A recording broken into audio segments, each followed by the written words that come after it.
Assalamualaikum warahmatullahi wabarakatuh. Halo rekan UNP, saya Muhammad Levi Rizkiawan, merupakan seorang mahasiswa dari Program Studi Pendidikan Bahasa Inggris, Fakultas Bahasa dan Seni, Universitas Negeri Padang.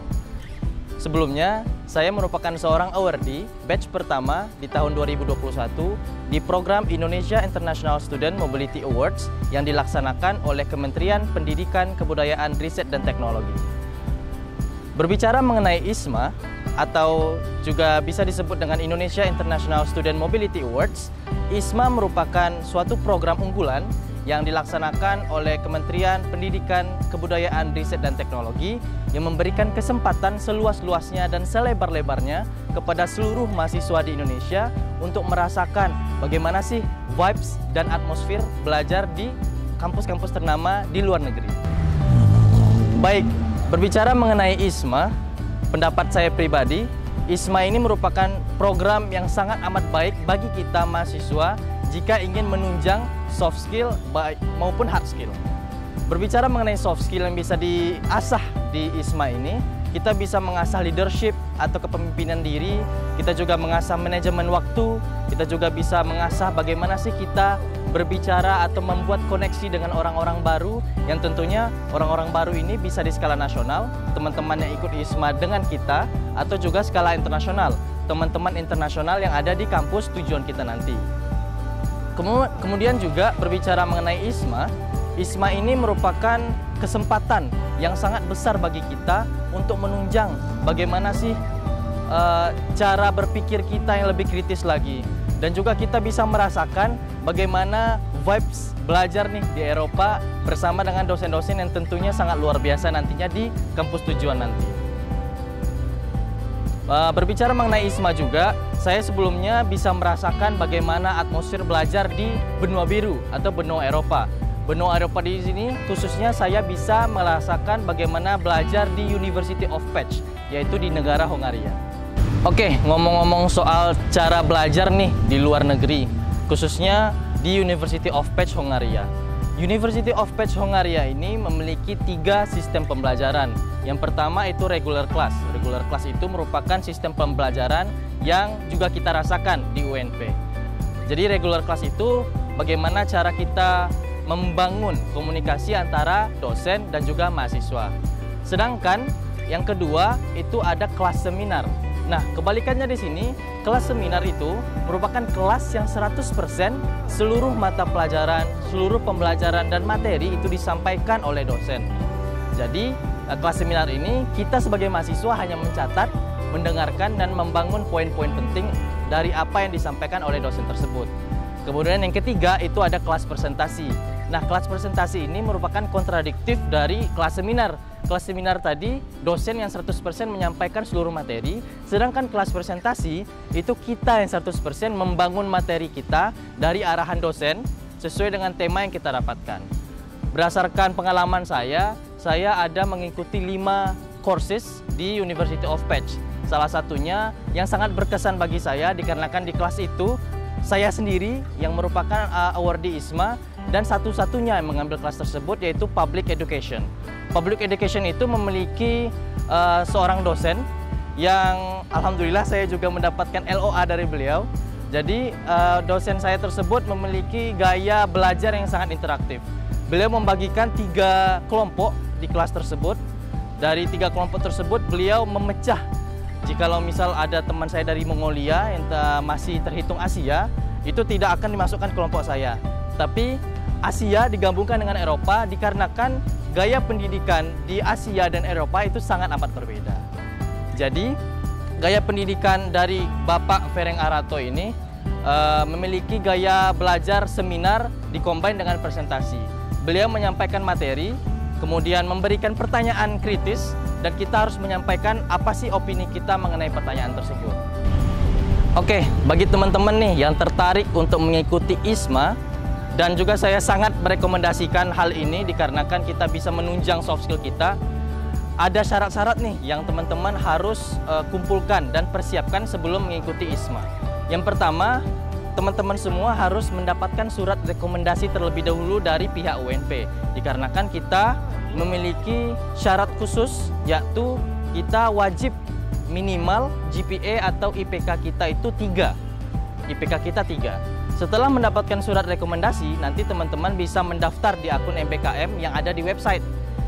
Setelah mendapatkan akun tersebut, teman-teman bisa mendaftar ISMA dan mendapatkan beberapa dokumen, contohnya seperti surat anti narkoba, terus juga ada surat keterangan aktif, dan semacamnya. Salah satunya juga kita harus mempersiapkan transkrip, dan transkrip tersebut tidak berbentuk bahasa Indonesia, tetapi berbentuk bahasa Inggris. Tapi teman-teman jangan khawatir, karena UNP sudah ada International Office yang siap membantu teman-teman semua untuk mentranslatekan transkrip yang berbahasa Indonesia ke bahasa Inggris. Kemudian juga ada esai nih. Esai ini teman-teman terdapat 5 pertanyaan yang ada di dalam esai tersebut. Teman-teman wajib nih mengulik apa sih esai yang baik, bagaimana sih menyampaikan pendapat kita mengenai esai tersebut, dan jawablah pertanyaan serealistis mungkin dan juga menggunakan bahasa dan tutur kata yang baik di dalam esai tersebut. Nah, dan yang nggak kalah penting nih teman-teman, yang namanya ISMA, kita itu diberikan kesempatan untuk belajar ke luar negeri. Yang dimana kita ketahui bahwasannya bahasa Inggris merupakan bahasa internasional. Nah, di sana kita wajib menyiapkan bahasa Inggris kita juga. Nah, bagaimana sih kita menyiapkan bahasa Inggris kita? Kita bisa belajar seperti menonton video, mendengarkan musik, dan juga mungkin kita bisa belajar dari senior-senior atau teman-teman yang memiliki soft skill bahasa Inggris yang lebih dari kita. Nah, di ISMA ini terdapat ada 3 tipe English Proficiency Test. Yang pertama itu ada IELTS, teman-teman bisa mengambil IELTS. Yang kedua, jikalau tidak bisa mengambil IELTS, teman-teman bisa mengambil TOEFL IBT.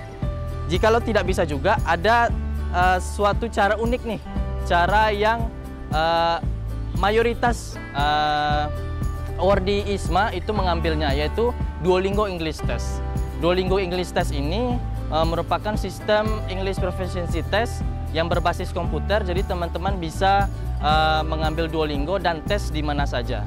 Jadi ada minimalnya nih, ada minimal requirement-nya. Untuk IELTS itu ada 6-7, terus saja TOEFL IBT ada 7-8, dan juga ada Duolingo English Test itu minimal skor teman-teman harus 100. Nah, ngomong-ngomong soal ISMA, waktu itu saya pribadi, Alif, mendapatkan informasi ini dari teman, dikarenakan waktu itu saya merupakan batch pertama dan informasi mengenai ISMA ini sangat amat minim.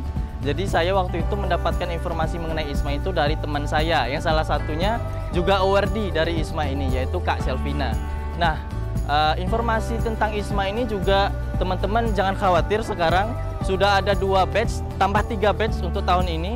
UNP sudah menerbangkan seluruh mahasiswanya, bukan seluruh, tapi awardee ISMA dari UNP juga. Jadi teman-teman jangan khawatir untuk informasi ISMA ini. Insya Allah kami dari batch pertama, batch kedua, dan batch ketiga, dan juga UNP sudah mengganyangkan seminar-seminar, talk show mengenai ISMA ini, agar informasi ISMA ini bisa menyeluruh didapatkan oleh seluruh mahasiswa UNP. Nah, ISMA ini merupakan kegiatan yang sangat amat positif yang dilaksanakan oleh Kementerian Pendidikan, Kebudayaan, Riset, dan Teknologi. Positifnya gimana sih, Kak? Nah, positifnya ada banyak hal.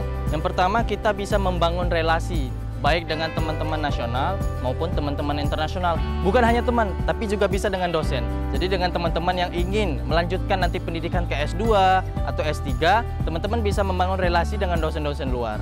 Kemudian yang kedua juga teman-teman bisa mendapatkan sertifikat yang tentunya sangat amat berpengaruh kepada jenjang karir teman-teman nantinya, atau ke bagaimana teman-teman membangun relasi dengan orang-orang yang baik dan positif nantinya ke depannya. Karena ISMA ini kita dituntut untuk menjadi jembatan informasi baik dari universitas tujuan kita nanti di luar ke universitas kita dalam, khususnya baik secara general itu untuk seluruh masyarakat dan mahasiswa di Indonesia. Nah, kemudian yang terakhir itu ada keuntungan yang sangat amat besar juga. Kita bisa nih merasakan bagaimana sih pengalaman mengunjungi negara-negara impian kita. Contohnya saya merupakan seorang fans berat Barcelona. Jadi waktu itu saya mendapatkan kesempatan untuk mengunjungi salah satu stadionnya, yaitu Camp Nou di Barcelona. Dan saya juga bisa melihat trofi-trofi yang baik dari Barcelona itu sendiri. Dan itu bisa menunjang bagaimana sih saya berpikir kritis, saya bisa manajemen keuangan, saya bisa manajemen waktu, dan leadership ke diri saya sendiri. Teruntuk teman-teman di UNP khususnya, dan juga untuk teman-teman mahasiswa Indonesia, Jangan ragu untuk mengikuti ISMA, dikarenakan ISMA ini sangat amat baik untuk kita mahasiswa menunjang bagaimana sih pola pikir kita, menunjang bagaimana sih membangun relasi, menunjang bagaimana sih untuk meningkatkan soft skill yang kita inginkan, dan juga membangun pengalaman-pengalaman yang sangat amat baik ke depannya. Jadi untuk teman-teman, dicoba saja dulu. Kak, saya nggak bisa bahasa Inggris misalnya. Teman-teman jangan khawatir, teman-teman bisa belajar bahasa Inggris, bisa dibantu juga, mungkin bisa kontak ke saya langsung, atau teman-teman awardee lain yang sangat luar biasa, itu teman-teman bisa menunjang soft skill-nya. Dan juga teman-teman bisa belajar di Google, di YouTube, dan semacamnya untuk bahasa Inggris. Jadi untuk teman-teman UNP jangan ragu, jangan bimbang juga, ikuti saja dulu, dikarenakan ada pepatah mengatakan, kalau tak kenal maka tak sayang. Jadi kalau nggak coba ISMA, jadi kalian nggak akan tahu. Oke, baik, itu saja dari saya, Alif, ISMA, Be Bold to Go Abroad.